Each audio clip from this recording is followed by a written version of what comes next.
Efésios capítulo 3, 14 diz assim: por esta causa,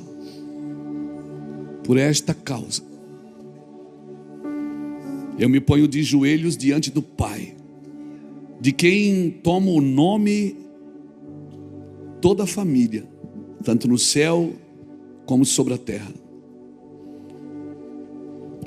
para que, segundo a riqueza da sua glória, vos conceda que sejais fortalecido com poder, mediante o seu espírito do homem interior, e assim habite Cristo no vosso coração, pela fé, estando vós arraigados e alicerçados em amor, a fim de poderes compreender com todos os santos qual é a largura e o comprimento e a altura e a profundidade, e conhecer o amor de Cristo, que excede a todo entendimento, para que sejais tomados de toda a plenitude de Deus. Ora, aquele que é poderoso para fazer infinitamente mais do que tudo quanto pedimos ou pensamos, conforme o seu poder que opera em nós.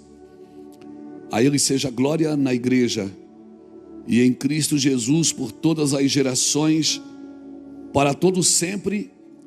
Amém. Capítulo 4. Rogo-vos, pois, eu,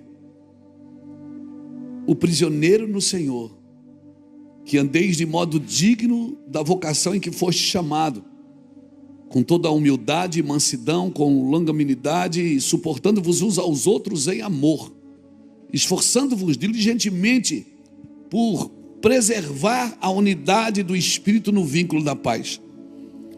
Há somente um corpo e um Espírito, como também fostes chamado numa só esperança da vossa vocação.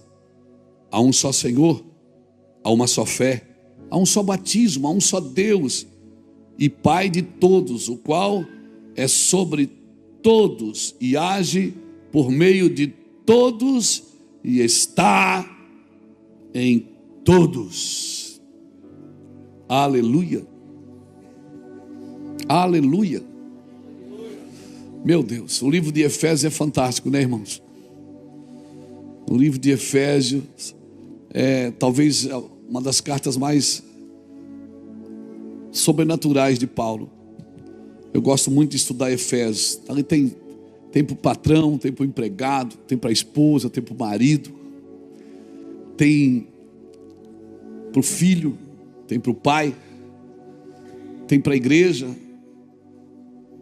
É uma carta completa, até para a guerra espiritual. No final, depois ele fala tudo, organiza tudo, ele diz: olha, vocês fiquem firmes, né? Use o capacete da salvação, calce os pés do evangelho, use a espada da lei, coloque o escudo da fé, a couraça da justiça, né? Depois de fazer tudo, fiquem firmes, lutem, guerreiem, né? E vivam, sejam plenos. O livro de Efésios é maravilhoso. Eu oro muito, porque muitas vezes você vai ver Paulo explicando e depois ele dizendo: por causa dessas coisas eu faço isso. Ele fala uma coisa e depois diz: por causa dessas coisas eu faço isso. Ele está sempre explicando por que ele faz o que faz, porque ele acredita naquilo que ele acredita. Irmãos, é tão interessante que Deus, ele fez o homem à sua imagem e à sua semelhança. E a primeira regra para o homem, a primeira ordem para o homem é: não faça para ti imagem. Deus diz: você é uma imagem, mas não faça para ti imagem, porque você é a minha imagem e a minha semelhança. Irmãos, porque se nós criamos imagens, a imagem vai tirar você da imagem. Nós criamos, e quando eu falo de imagem, eu não estou falando só a imagem de escultura, né, que é alvo de idolatria. Não, eu estou falando de qualquer imagem. E eu acredito que o Senhor está preparando uma igreja que não tem muita imagem. Uma igreja que você já me ouviu falar isso. A igreja vai cansar da internet, irmão. Daqui a pouco a igreja cansa. A internet é boa. A gente está transmitindo os cultos aqui, deve ter gente em casa, gente que oferta pela internet. Hoje grande parte dos recursos dessa casa entra pela internet. né? A gente liga um telefone, uma live, 3.000 pessoas. Nós temos muitos cursos na internet. A gente viaja o Brasil, às vezes as pessoas não conseguem ir, elas assistem pela internet. Mas tem um jeito de fazer igreja que é toque, que é abraço, que é beijo, que é comer o cachorro quente depois do culto, aquele molho que corre no braço. Oh meu Deus, coisa boa ser crente. Sentar na roda para falar mal dos outros. Eu sei que você não faz isso, eu só estou, né? Assim, minhas elucubrações aqui. Mas é bom demais ser crente. A vida cotidiana da igreja é coisa gostosa, irmãos. A gente fala da igreja, às vezes eu mesmo sou pastor da igreja. Eu até estava pregando essa semana, sexta-feira, em Balneário, até falei isso, de um cara que ficou, ele naufragou, ele foi o único sobrevivente de um naufrágio, ficou numa ilha por 20 anos. Depois, quando acharam ele na ilha, chegaram lá na ilha, tinha 3 construções. Ele construiu as 3 construções, com areia do mar, com pedra, com palha, com tronco de árvore. 20 anos, o cara tem que fazer alguma coisa. Aí o cara chegaram, né, acharam ele na ilha, daí o pessoal chegou na ilha para resgatá-lo, acharam, eu estou aqui há 20 anos. É mesmo, cara? Estava aqui no navio que naufragou há 20 anos. E essa casa aqui, eu fiz para me morar. Você que fez? Sim, foi eu que fiz essa casa para me morar. E aquela outra construção? É porque eu sou crente. Aí, eu fiz uma casa para me morar, eu fiz uma igreja para me congregar. Mas tinha uma terceira construção. Ela disse, e aquela terceira construção? Não, é porque eu congregava aqui, mas eu tive problema nessa igreja. Aí eu fui congregar naquela. O cara sozinho, ele conseguiu ter problema com a igreja, irmão. Ele disse, não, eu congregava aqui, mas daí eu me decepcionei aqui. Aí eu fiz aquela lá. E estou lá já há mais de 12 anos, estou feliz aqui. Eu fico imaginando a gente, irmão. A gente que é pastor, de vez em quando quer dar uma desanimada. Doido para passar a igreja para alguém e ir embora. Esse negócio de ser... Deus olhou para você e disse, cara, você está muito sossegado, vou te dar uma igreja para você. Passa guerra, passa luta. Mas quem vive sem a igreja, irmãos? Quem vive sem a comunhão dos santos? Porque é nesse lugar que a gente conhece a altura, a profundidade, o comprimento, a largura do nosso amor, da nossa paciência, da nossa vida com Deus. E a Bíblia diz, a Bíblia tem uma sentença para os últimos dias, que o amor de quase todo esfriará. É 2 coisas que eu pergunto sempre. O amor de quase todos esfriará mesmo, Senhor. E outra coisa que eu pergunto, e Jesus pergunta nas Escrituras, ele disse, quando o Filho do Homem voltar, por acaso ele vai achar fé na terra? As pessoas estão assim, elas se perdem a fé por muito pouco, se machucam por muito pouco. Parece que está todo mundo querendo ferrar alguém. Todo mundo quer justiça, quer sangue. Sabe, e eu tenho medo que isso seja justiça própria. Todo mundo quer que alguém pague. Quando o evangelho totalmente é o contrário disso tudo. Você vai ver no evangelho, por exemplo, um cara que bebeu, amaldiçoou seu filho. Você vai ver um cara com o pai da fé que... Você vai ver um pai da fé que mentiu, que teve relação com a funcionária, com ordem da esposa. E a Bíblia diz que ele é o pai da fé. Você vai ver um Davi, um adúltero, que a Bíblia o chama de um homem segundo o coração de Deus. Você vai ver na genealogia de Jesus uma Tamar, que transou com o sogro e gerou filhos com ele. Você vai ver na genealogia de Jesus uma Raabe, que era prostituta em Jericó.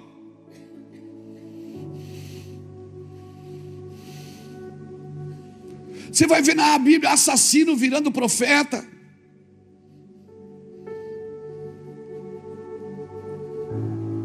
Será que a gente não aprendeu nada, irmãos? Será que a nossa justiça própria, a nossa fé, a gente perdeu, a gente não tem mais misericórdia de ninguém? E quando você tem misericórdia de alguém, as pessoas acham que é possível. Irmãos, é possível amar sem concordar com o erro. Ei, é possível amar sem concordar com o erro. Mas hoje, quando você ama alguém, é porque você concorda com o erro dela. Sabe, eu e Iraci estávamos conversando em casa. A Iraci, às vezes ela sai da caseira e diz: eu não acredito que a igreja do Senhor está nesse lugar hoje.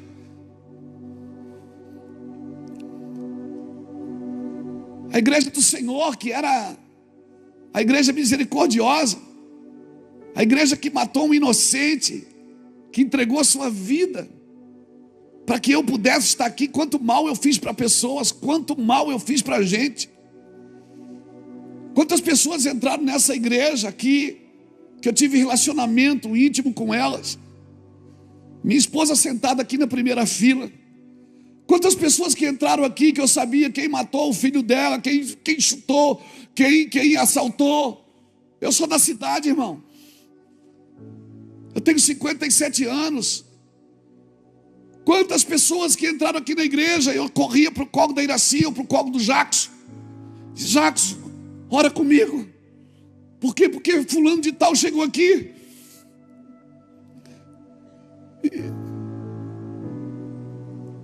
Quantas pessoas, irmãos? Quantas vezes eu subi aqui no altar ressabiado? No começo, hoje não mais. No começo eu subia ressabiado pensando: alguém vai entrar essa porta dentro e dizer assim: esse aí é um bandido. E eu era mesmo. Nos primeiros anos de Bevan eu ficava apavorado, porque alguém poderia entrar a porta dentro e dizer: ele fez isso, ele fez aquilo. E pior, era tudo verdade. Mas o amor de Cristo me achou. E se eu tiver que negar amor para alguém, como eu fui encontrado, como eu fui achado, então isso tudo é uma grande mentira. Isso não é evangelho de Jesus. Eu posso amar você sem concordar com os seus pecados. Eu posso amar você sem concordar com os seus crimes. Eu posso amar você sem concordar com as suas imoralidades.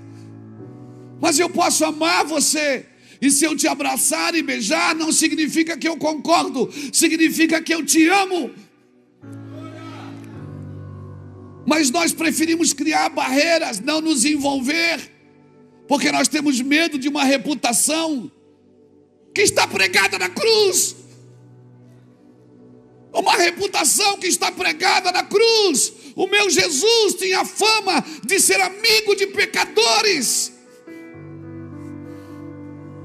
E eu não, eu tenho que ter o apóstolo. Eu tenho que ser o apóstolo, sem mancha e sem mácula.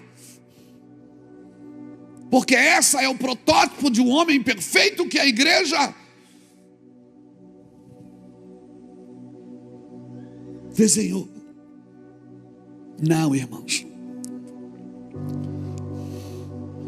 O homem que eu acabei de ler, a carta que ele escreveu, foi um assassino.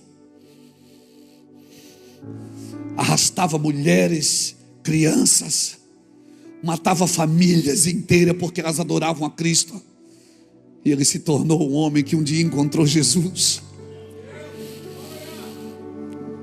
Quantos males esse homem fez, quantos males. Aquele homem que escreveu aquele cântico, a maravilhosa graça, a graça maravilhosa, aquela canção.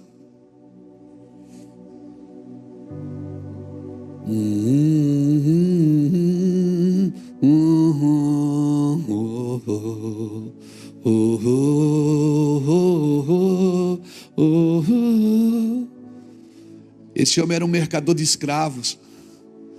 Ele era capitão de um navio que trazia escravos E um dia ele se converteu. E ele fez essa canção.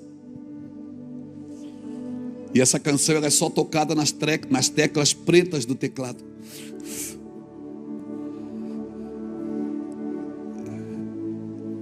E ele começou a cantarolar os gemidos que ele ouvia no porão, os escravos cantando.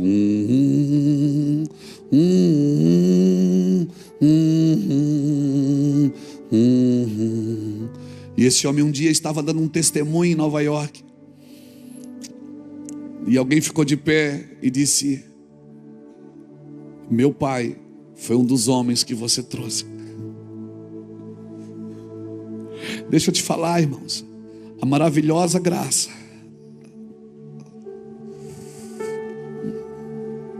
eu vou te falar, nós temos tudo tão perfeito e organizados como igreja, mas como foi dito desde o começo desse culto, se eu não tiver amor, nada disso importa.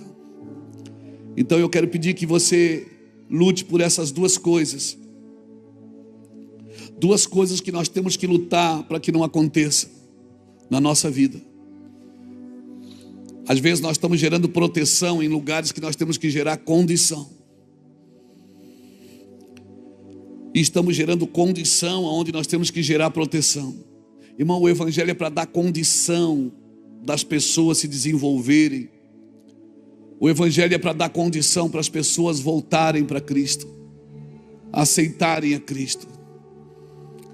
E se você tem uma reputação para defender, você não pode ser um cristão. E se você tem uma reputação para defender, como você vai amar as pessoas? Como se alguém vai ver você com fulano? Viam Jesus com Zaqueu, dizia: como que ele é crente se ele anda com Zaqueu? Viam Jesus com um publicano, dizia: como que ele pode ser crente se ele anda com publicanos? Quando viam Jesus, ei, não pense que eu estou pregando essa mensagem para defender, não, para me defender, não. Eu estou pregando para abrir os olhos dos cristãos que estão perdendo o amor, que estão perdendo o amor. As pessoas sempre querem que você escolha um lado. Qual é o lado que você vai escolher? O lado do crime, da vítima ou do criminoso? Você não tem lado, o seu lado é o de cima. Você ama todos os dois lados. Você ama quem cometeu o crime e você ama a vítima. Você se coloca no lugar da vítima e sofre porque você também é pai e avô. Mas você também se coloca no lugar de quem praticou o crime, porque você... Isso não foi minhas práticas, mas eu já estive lá. Eu sei como as pessoas pensam. Você também se coloca no lado da família de quem cometeu um crime. Deixa eu te falar uma coisa, irmãos. E nós temos que escolher um lado. Você é de direita ou de esquerda? Eu sou do alto, irmão. Eu sou do alto. Eu quero salvar a gente dos dois lugares, dos dois lados. Parece que a gente sempre tem que escolher um lado. Você é bom ou você é mau? Você não é perfeito. Nós somos do lado de cima, irmão. Então vou dar um recado para você: cultive todas as pessoas, porque certamente algumas brotarão. Cultive todas as pessoas que você puderem, porque certamente algumas brotarão. Não desperdice semente, não corra em vão, não compre lugares de evidência ou favores com coisas. Não compre lugares de evidência com necessidade dos outros, com situação dos outros. Não compre lugares de evidências. Não faça prosélito. Irmãos, cultive pessoas. Joga semente, alguma vai brotar. Amém? Não perca a viagem. Deus não perde a viagem.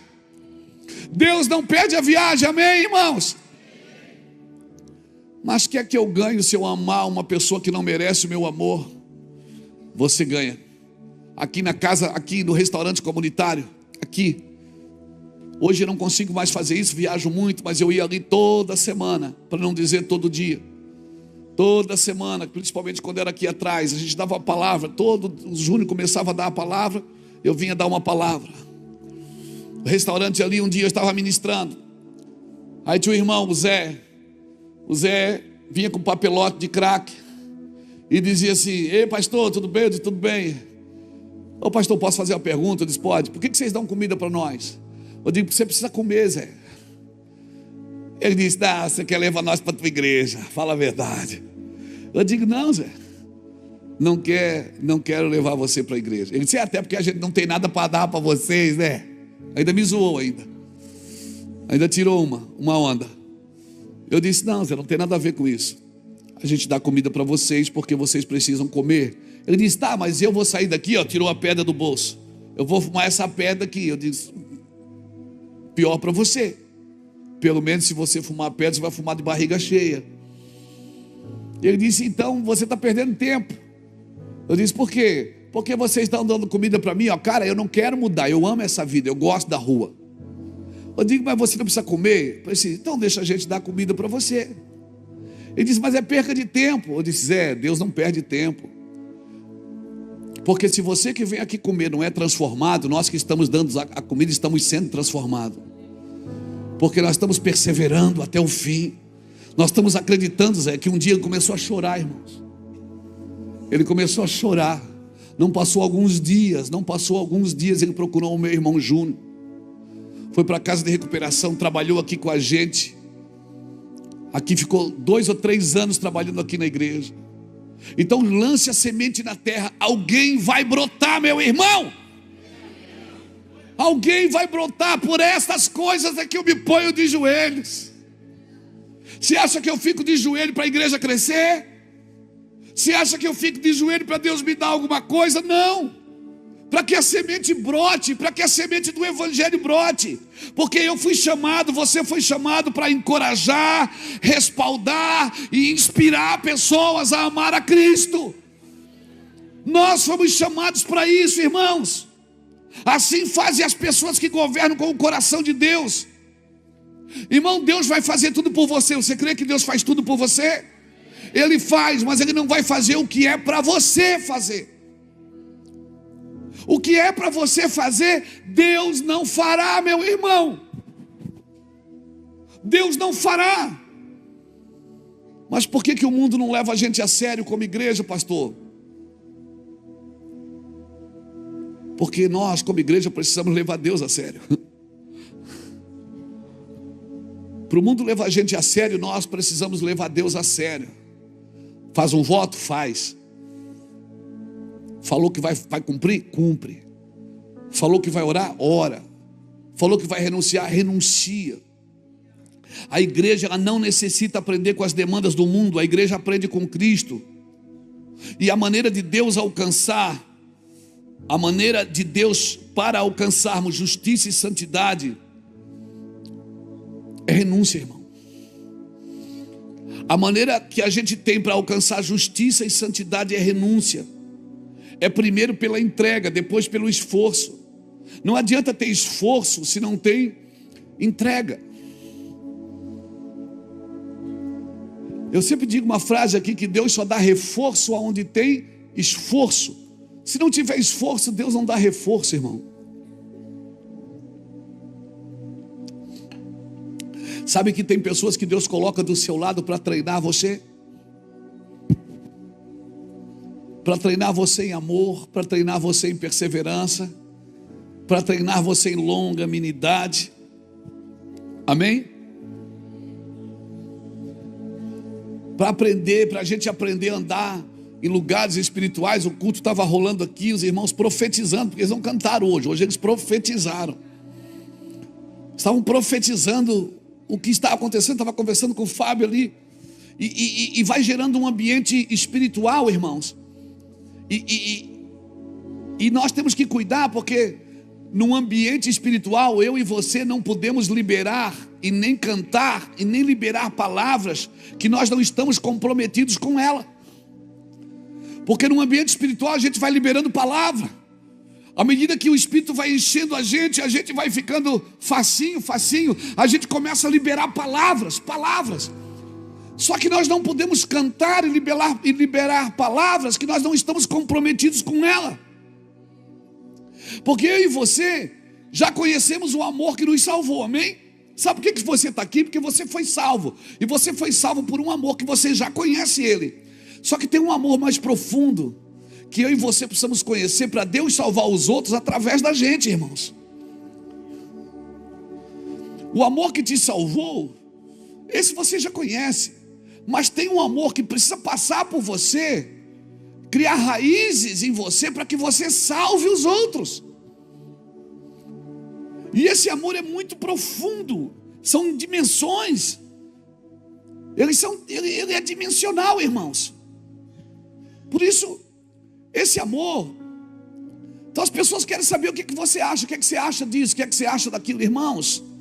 Eu não devo emitir opiniões naquilo que Jesus disse como verdade. O que Jesus disse como verdade, a minha opinião não serve para mais nada. Não importa o que você faz, porque se o que você faz está fora de Cristo, isso está morto. E morto não se enfeita.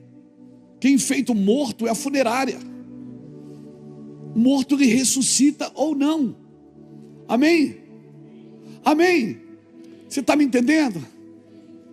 Não se ofenda comigo, porque às vezes a ofensa ela faz a gente ouvir coisas que a gente não disse, que não foi dita. Mas a ofensa faz as pessoas ouvir coisas que não foram ditas, que não foram feitas. E por que nós nos ofendemos fácil? Porque não estamos sólidos em Cristo, irmãos. Uma pessoa que vive em verdade, irmão, ela não, para ofender ela, você vai passar luta para ofender ela.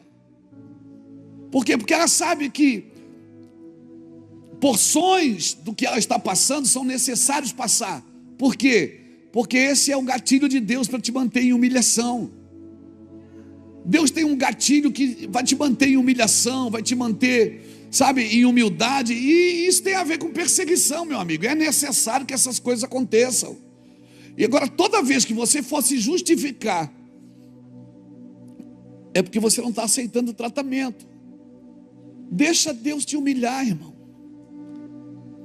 Ninguém disse amém, mas amém. Eu sei que é difícil o que eu estou te falando, porque esse é um evangelho, é um contraponto do evangelho. Eu sei que é difícil, porque está todo mundo dizendo, todo mundo é muita gente, uma grande maioria está dizendo, Deus vai te dar vitória, Deus vai te abençoar, e Deus está dizendo, eu quero te humilhar. E aí a gente diz, não, está amarrado, o sangue de Jesus tem poder. Chega de humilhação na minha vida. E por que eu estou sempre sendo humilhado? Porque você nunca aprendeu.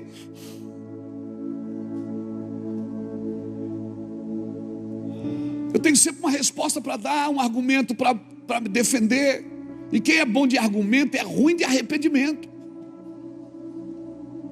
Sabe, ninguém pode matar quem já morreu, irmão. Pilatos para na frente de Jesus e diz assim, ó, eu tenho poder para te matar ou para te deixar viver. Jesus diz assim, ó, nenhum poder tu teria se o meu pai não tivesse te dado. Então, se estão te atacando, se estão te agredindo, se estão te caluniando, se estão te perseguindo, já passou na sua cabeça que pode ser a mão de Deus para te manter em humilhação? Mas para que Deus quer me manter em humilhação? Por causa daquilo que está vindo. Se você não tiver jogado no chão humilhado, quando vier você vai ficar muito grandão.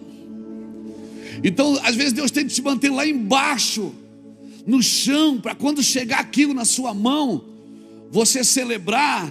Celebra, porque você tem que celebrar o que Deus te dá mesmo.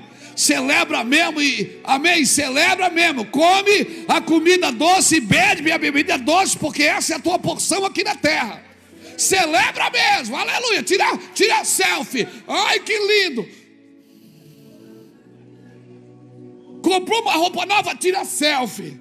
Comprou um sofá novo, ai, que lindo Deus me deu. Celebra, mas depois de celebrar, você volta para a fonte, porque nada disso interessa se você perder o lugar. Então tem coisas que Deus tem que fazer agora. Por que ele diz, santificai-vos hoje, porque amanhã eu farei maravilha no vosso meio? Por que ele quer que você se santifique hoje? Ah, porque se eu não me santificar, Deus não faz? Claro que Ele faz, irmão. Ou você acha que Deus precisa da tua santidade para Ele fazer alguma coisa? Ele está dizendo o seguinte, vou ler a versão Luiz Hermínio, capítulo 1. Ele está dizendo o seguinte: Luiz, eu vou fazer algo na sua vida.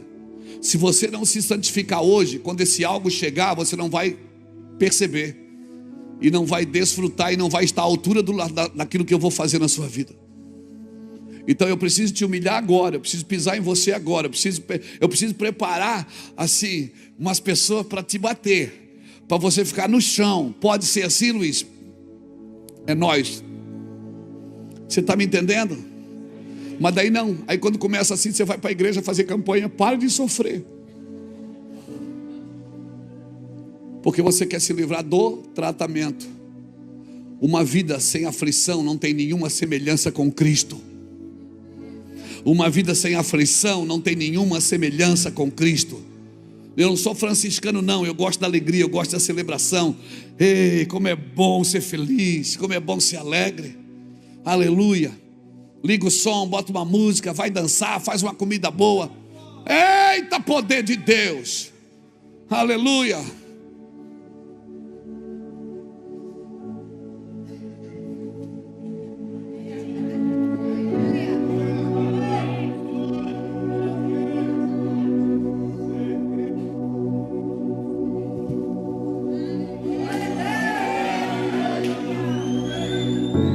Celebra a tua vida, mano.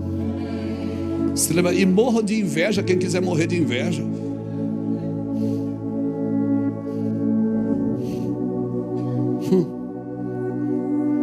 Não, mas é que eu tô. Não, ei, o ambiente não blinda você não. O que te blinda é a obediência. Porque Adão, ele caiu no paraíso e Jesus venceu no deserto. Não é o ambiente que te forma, é você que forma o ambiente. Não é, mas eu estou na igreja, aqui estou na igreja, eu estou salvo. Lá fora, não vai nessa não. O primeiro crime da Bíblia aconteceu num ambiente de culto. Foi por causa de um culto. O primeiro homem que caiu na Bíblia, caiu no paraíso. Foi no paraíso, ele estava todo protegido e blindado. Mas ele caiu, por quê? Porque o ambiente não te blinda, o que te blinda é a obediência. Por isso Deus prefere te ter no deserto do que te perder no paraíso. É por isso que hoje ele não leva mais você para o paraíso, ele leva para o deserto. O crente diz, eu estou no deserto. Você vê poucos crentes dizendo, eu estou no paraíso. Ele diz, não, vou deixar o paraíso para o final. Quando eu comecei com o paraíso, terminou no deserto. Agora eu vou começar no deserto para terminar no paraíso. Pegou? É. Fica comigo aqui, irmão, não me abandona. Então me dê uma razão para Deus te dar mais unção. Me dê uma razão para Deus te dar mais dinheiro. Me dê uma razão para Deus te dar mais fogo. Me dê só uma razão. Por quê? Por quê, pastor? Porque Ele quer fazer isso. Mas me dê uma razão. O que você vai fazer quando a prosperidade chegar? Quando o recurso chegar? Quando o fogo chegar? Ah, meu Deus, o que você vai fazer? Quando a unção chegar e você botar a mão e as pessoas serem curadas? Você vai fazer o quê? Vai vender óleo ungido na igreja?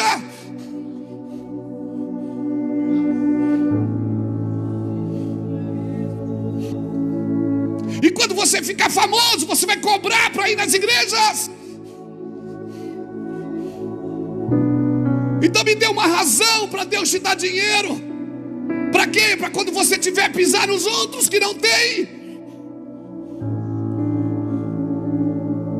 Se você tiver uma razão clara, contundente, formada em Deus, certamente Deus quer fazer isso com a gente. Deus quer fazer isso, mas a pergunta é: me dê uma razão, Luiz, para que eu te dê mais. Me dê uma razão para que eu aumente o tamanho da igreja, Luiz. Me dê uma razão para que eu te deixe mais famoso. O que você vai fazer, cara? Se eu pudesse dar um nome hoje, pseudônimo, sabe como eu te chamaria? Prisioneiro de Cristo. É isso que Paulo se sentia. Eu, o prisioneiro de Cristo. Sou prisioneiro de Cristo. E por isso ando na vocação em que fui chamado. E ponto final. E não vai apagar o pavio que fumega. Não vai apagar nunca. Não vai apagar. Pode falar o que quiserem. Pode bater o que quiserem. Pode falar o que quiserem, seus miseráveis, mal amados. Sentam aqui que eu ensino vocês a amar.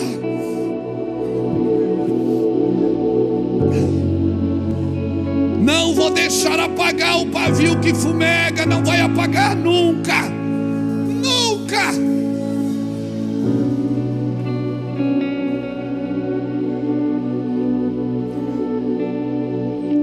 Não é Deus que vai escolher o nível de unção que você vai andar. Mas dê uma razão para Deus te dar mais. Deus não vai escolher o nível de unção que você vai andar. Seu nível de renúncia determina o seu nível de unção.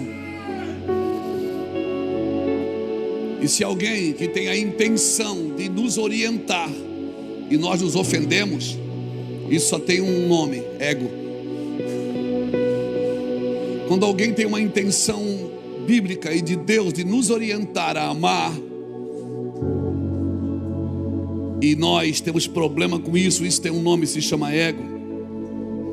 Porque tem palavras, irmãos, que não são para gerar euforia, é para gerar um senso de missão. Eu tenho um senso de missão, você tem um senso de missão.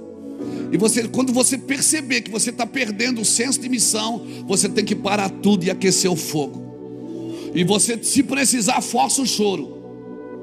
Não se iluda com títulos. Não se iluda com o PR de pastor na frente, ou com o AP de apóstolo. Não se iluda que eu sou empresário. Não se iluda. Quando Saul caiu, Deus não tirou o título, Deus tirou a unção. E ele ficou ainda por 40 anos com o título. Deus não tira o título dos homens, Ele tira a unção. Ele não tirou o título de rei, Ele tirou a unção de rei e deu para o menino. E deu para o menino. Cutuca alguém que está do seu lado, vai com força assim, ó, sacode. E diz para ele assim, ó: você não serve para Deus sem o Espírito Santo. Diga: você não serve para Deus sem o Espírito Santo. Deus vai continuar te amando, mas sem o Espírito Santo você não serve para Deus. Somos prisioneiros do Senhor. Somos prisioneiros de Cristo. Posso ouvir um glória a Deus? Prisioneiros de Cristo.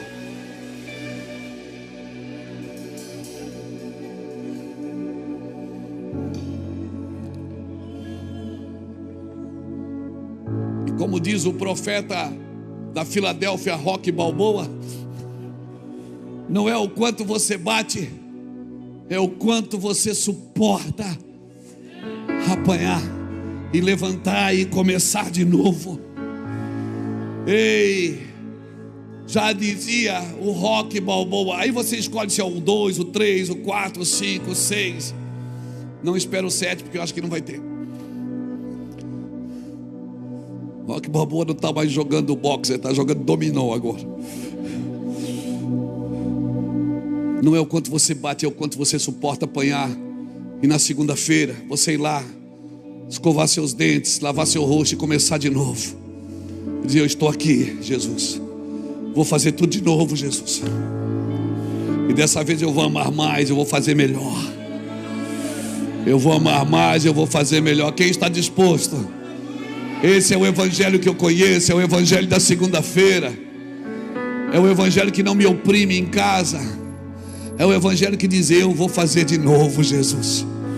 Senhor, tenha paciência comigo, eu vou fazer de novo. Senhor, eu vou amar mais agora. Eu ainda vou amar mais. Eu vou amar mais, eu vou me aperfeiçoar mais em amor. Amém, irmão? Prisioneiros do Senhor. Meu irmão, essa frase aponta o quão comprometido eu estou com os desígnios de Deus. O quão eu estou comprometido com os desígnios de Deus para... Meu Deus.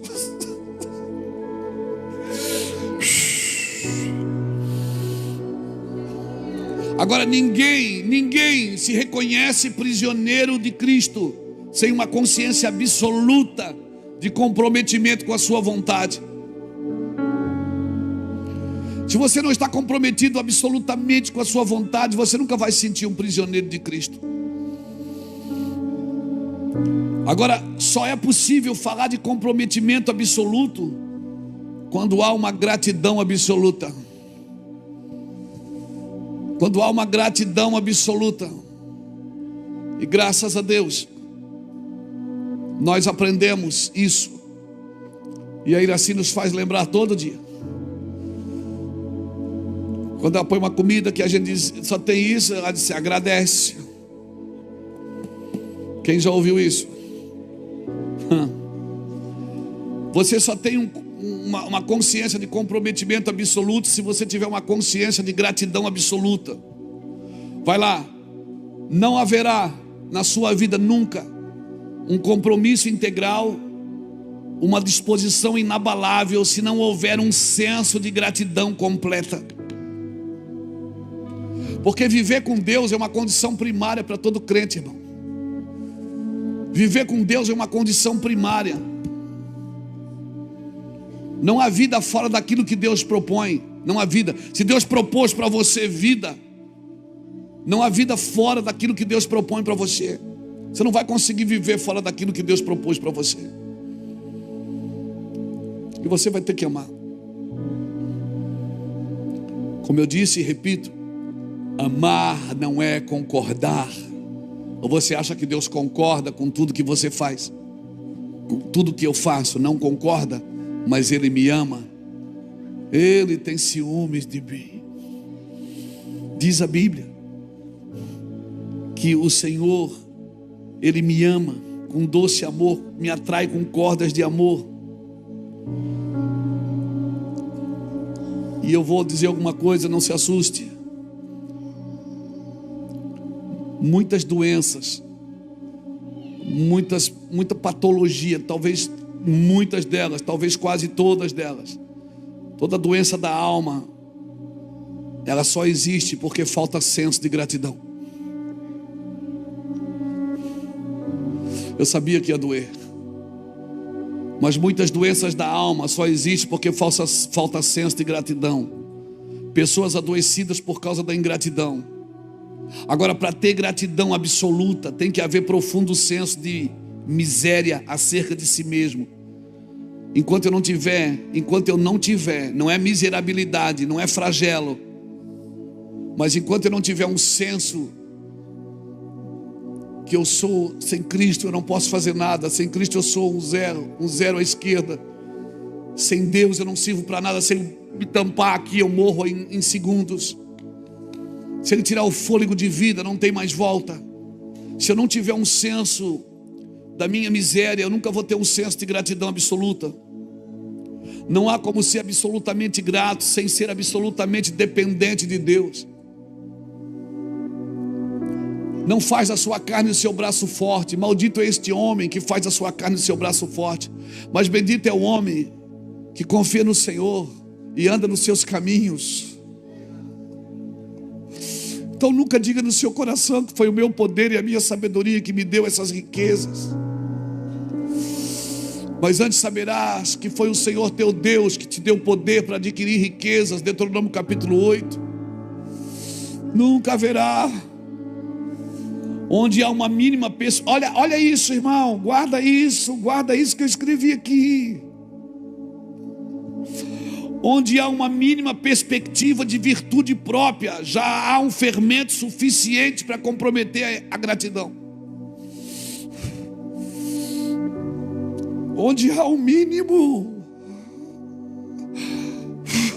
oh meu Deus, onde há um mínimo de perspectiva de virtude própria, já há fermento suficiente para comprometer a gratidão. E fermento não precisa ser muito, pode ser uma colherinha, Fábio. Ele só precisa de tempo. Pode ser uma pitadinha de fermento todo dia. Um dia um ego, um dia um elogio.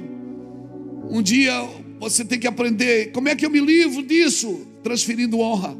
Quando você for honrado, já transfere. For honrado, já transfere. Quando alguém te honrar, já transfere. E deixa todo mundo ao seu redor ser honrado também. Não roube isso dos outros.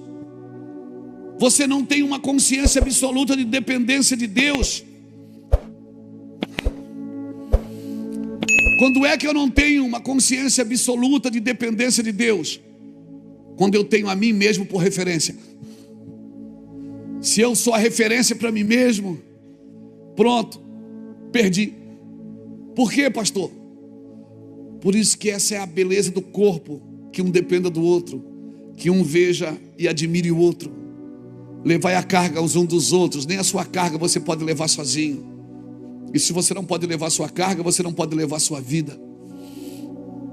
Essa é a beleza do corpo de Cristo, da igreja. É isso que torna, é por essas coisas que eu me ponho de joelho. Paulo diz, é por essas coisas que eu me ponho de joelho. Por causa de vós, como prisioneiro de Cristo, andem na vocação em que vocês foram chamados. Se você tem uma consciência absoluta de dependência de Deus, você nunca vai ter a si mesmo como referência. Mas se você não tem uma consciência absoluta da dependência de Deus, você tem a si mesmo como referência. Eu não vivo mais sem eu me amo. E o resto que se dane. Toda ação que começa no homem não busca gerar espiritualidade. Toda ação que começa no homem na busca de gerar espiritualidade não tem poder nenhum contra a vaidade. Por quê, pastor? Porque pureza é diferente de santidade. Pureza começa no interior, santidade não. Por isso que você não pode começar uma doutrina de santidade sem pureza. Porque se você começar práticas de santidade, eu vou mudar de roupa para ser mais santo, eu vou mudar de penteado para ser mais santo, eu vou mudar minha postura para ser mais santo, sem pureza, isso vai virar religiosidade. A pureza vem de dentro. É por isso que é necessário, porque quem vê a Deus não são os que se santificam, são os puros de coração. Eles verão a Deus. Por isso que toda prática de santificação que não começa na pureza interior, ela vai terminar em religiosidade. Se eu não sou grato, não sou comprometido com os planos de Deus, e aí o meu Deus passa a ser eu mesmo e o meu ego, e aquilo que eu acho ser verdade. Por isso que tem muitos donos da verdade na internet. Já perderam a comunhão com Deus. Já perderam a comunhão. Se o Senhor propõe cadeias para você, é cadeias que você tem que ter. Se o Senhor propõe algemas para você, é algemas que você tem que ter. Se o Senhor propõe açoites para você, é açoites que você tem que ter. Se o Senhor falou que esse ano você vai passar luta, você vai passar luta. Não vai para a igreja fazer campanha para sair da luta. Você vai passar luta com nobreza. E se depois dessa luta, sabe o que vai acontecer? Você vai ficar mais quebrantado, vai ficar mais amoroso, mais carinhoso, mais acessível. O ego vai embora, a soberba vai embora, aquela vaidade do inferno vai embora. Você vai ficar mais acessível às pessoas. As pessoas vão olhar e vão dizer: o que está acontecendo com ele? A pedagogia de Deus te ensinou a humilhação, te ensinou o que é depender completamente de Deus. Não é pecado ser humilhado.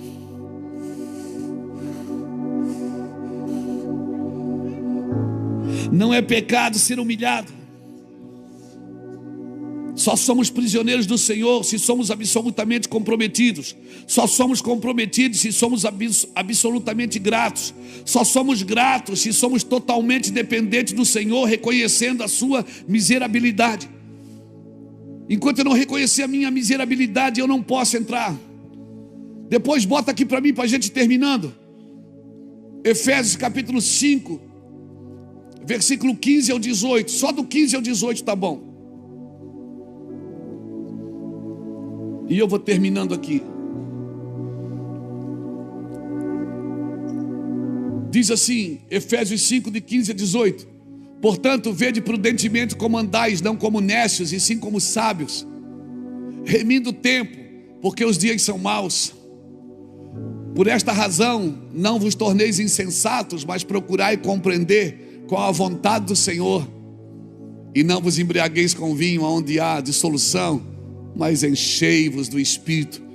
Esse vinho que Paulo está falando não é o vinho que você compra no mercado, a garrafa de vinho, Malbec e outros vinhos bons que tem aí.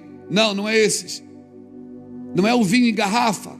O vinho que Paulo está falando é o vinho da Babilônia, que está lá em Jeremias capítulo 50, que a Bíblia diz que Babilônia, ela embriagou as nações com o seu vinho. E o que é o vinho da Babilônia? Confusão. Então não entre em confusão dos outros, irmãos. Isso é confusão. A Babilônia embriagou as nações com o seu vinho. Paulo diz: vocês estão perdendo tempo com isso. Não entre em confusão. Enchei-vos do meu Espírito Santo. Não se embriaguem com confusão. Enchei-vos do Espírito Santo. Amém, irmãos? Amém.